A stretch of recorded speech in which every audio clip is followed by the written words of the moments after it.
कुशल व रोजगारक्षम महाराष्ट्र घडविण्यासाठी शासनाची मुख्यमंत्री युवा कार्य प्रशिक्षण योजना ही युवा पिढीसाठी लाभदायक असून या योजनेचा लाभ समाजाच्या सर्वच घटकातील युवक युवतींनी घ्यावा असे आवाहन संस्थेचे प्राचार्य आर.टी. शेगोकार यांनी अंजनगाव सुरजी ITI मधील रोजगार मेळाव्याला संबोधित करताना केले। मुख्यमंत्री युवा कार्य प्रशिक्षण योजनेअंतर्गत 26 सप्टेंबरला शासकीय औद्योगिक प्रशिक्षण संस्था अंजनगाव सुरजी येथे सकाळी 11 वाजता मुख्यमंत्री युवा कार्य प्रशिक्षण रोजगार भरती मेळाव्याचे आयोजन करण्यात आले होते। युवक युवतींना त्यांच्या शिक्षणानंतर प्रत्यक्ष कामाचे प्रशिक्षण देऊन त्यांची क्षमता वाढविण्यासाठी मुख्यमंत्री युवा कार्य प्रशिक्षण योजना राज्य शासनाद्वारे सुरू केली आहे। मुख्यमंत्री युवा कार्य प्रशिक्षण योजनेकरिता 5,500 कोटींची तरतूद करण्यात आली आहे। या योजनेअंतर्गत शासकीय निमशासकीय कार्यालये, महामंडळे व विविध क्षेत्रातील प्रकल्प,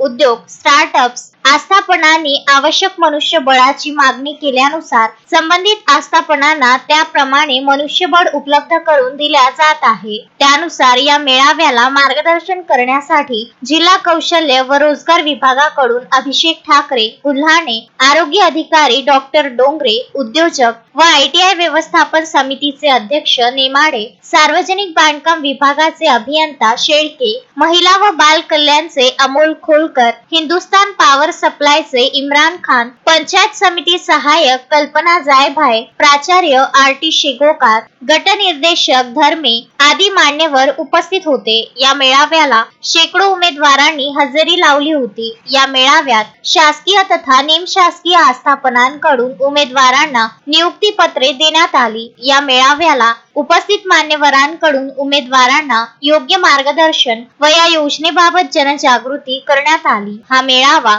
यशस्वी करण्यासाठी संस्थेचे सर्व शिल्प निदेशक व कर्मचारी सर्वश्री आशिष केदार, प्रतीक अस्वार, विनोद कांबळे, मनोज गवई, सोनाली खांडेकर, गौतम वाहुरवाग, संदीप बोदडे, हटेले, ममता वानखडे आदींनी अथक परिश्रम घेतले। या मेळाव्याचे सूत्रसंचालन जोशी यांनी तर आभार प्रदर्शन प्राप्ती अस्वार यांनी केले। Vidarbha news bureau, Amravati.